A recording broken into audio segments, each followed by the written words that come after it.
Ciao a tutti e bentornati in questo nuovo video. Welcome back to this new video. Today we're going to be talking about a very important topic, specifically the two most important verbs in Italian language. The two verbs I'm talking about are the verbs essere and avere. Essere is to be and avere is to have. Why are they important? Well, of course, because they are very common verbs needed in everyday conversation. Secondly, because they are auxiliary verbs. Therefore, we will need them to create different tenses, specifically compound tenses. Today we will cover these two verbs in the most common tenses of the language. The two tenses are Presente and Passato Prossimo. I noticed that the verb essere and the verb avere in the Passato Prossimo often create a lot of confusions among students. Therefore, I hope this video will be helpful for you to understand their uses. Together with the conjugation, I will provide some sentences in English. I will give you a few seconds to think of the Italian translation, and afterwards I will put the Italian translation. That way you can check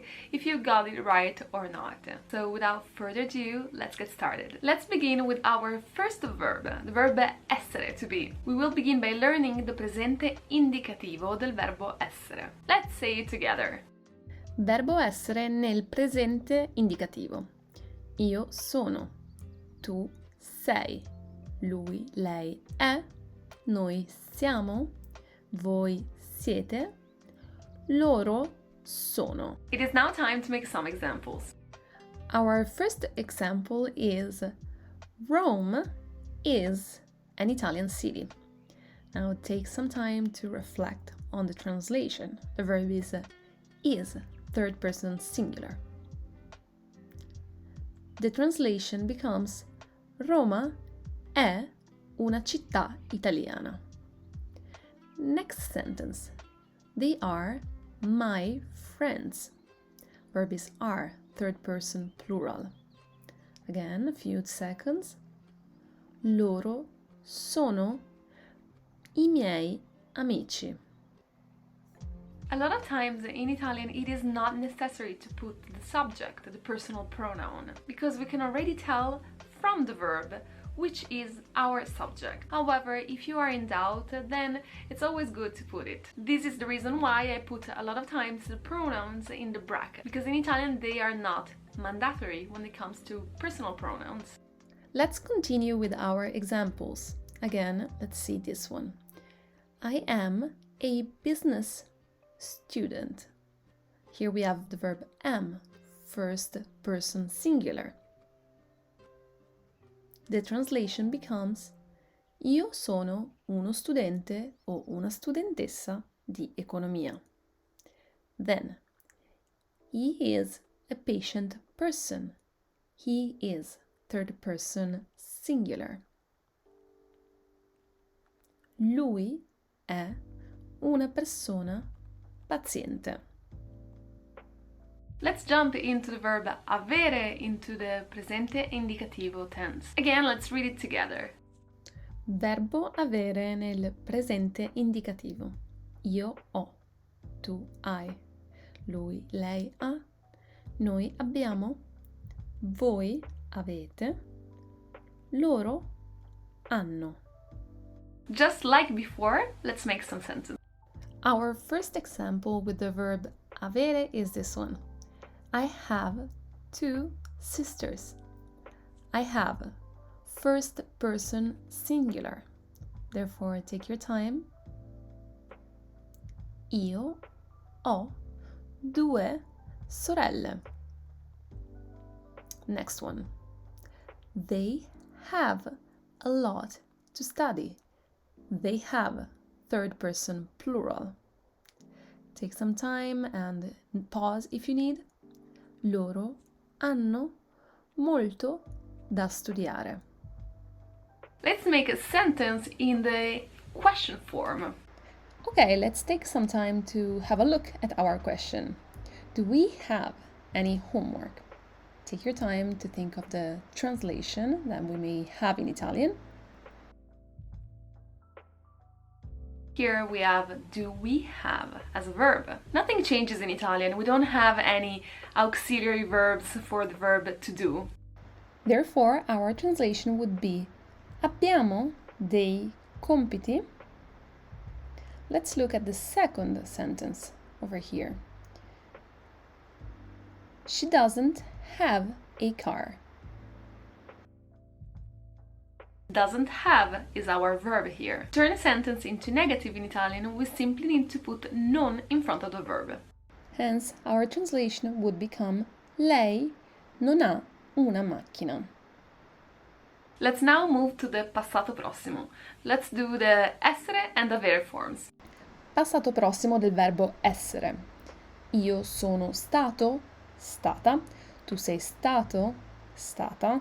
Lui è stato, lei è stata. Noi siamo stati, state. Voi siete stati, state. Loro sono stati, state. As you can see, whenever we have auxiliary verb to be, we need to change the past participle according to the subject. If the subject is masculine singular, we use stato. If the subject is feminine singular, we use stata. If the subject is masculine plural, we use stati, as well as mixed plural. If the subject is feminine plural, we use state. Whenever the auxiliary verb is avere, this rule doesn't apply, but we'll see later. Let's read our first example. Let's see our first sentence with the passato prossimo. I have been to France 3 times. Take your time to reflect on the translation. Sono stata in Francia 3 volte. In this case, I use stata because I am the subject of this sentence. Therefore, since I'm a girl, I would need to use the feminine singular version of stato. Therefore, stata. Next sentence. Yesterday was a great day.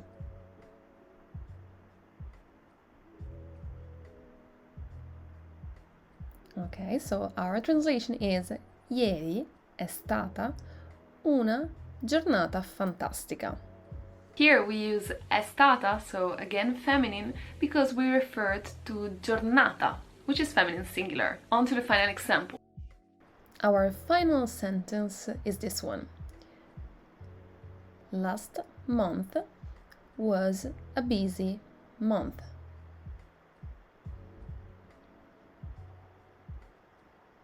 Our translation is lo scorso mese è stato un mese indaffarato.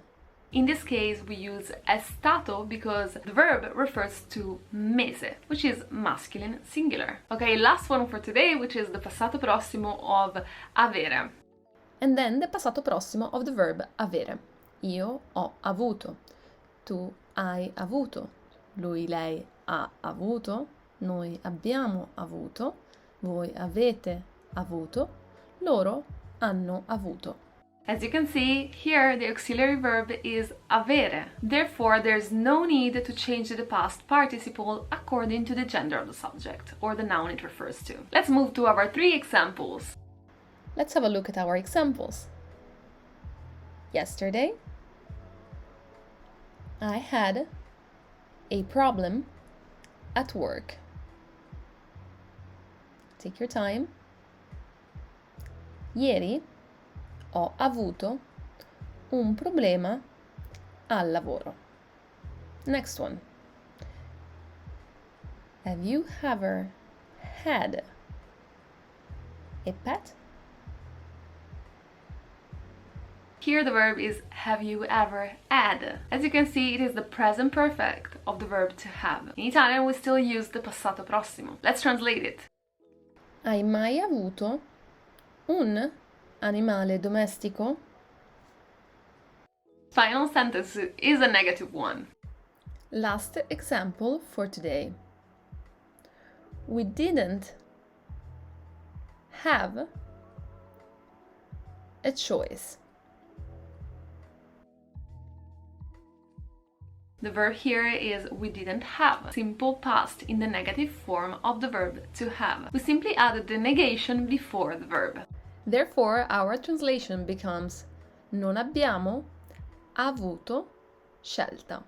Okay, there you go. I think now you know everything you need to know in order to form il presente or il passato prossimo indicativo of the verbs ESSERE and AVERE. I hope this video will somehow remove some confusion when it comes to the Passato Prossimo of the verb AVERE or ESSERE. I noticed that a lot of times people have a hard time translating and using twice the verb avere. For example, io ho avuto is a repetition of the verb avere, because somehow they think it's wrong. If you want, you can try to make a few sentences with these tenses and these verbs and leave them down in the comment section. I will be happy to correct them and explain any doubts that you may have. Okay, so this is it for today's video. I hope again it was helpful. If it was, I would really appreciate you giving a like or subscribing to the channel. Let me know if there's anything specific you would want to see, and I really look forward to seeing you in the next lesson. A presto!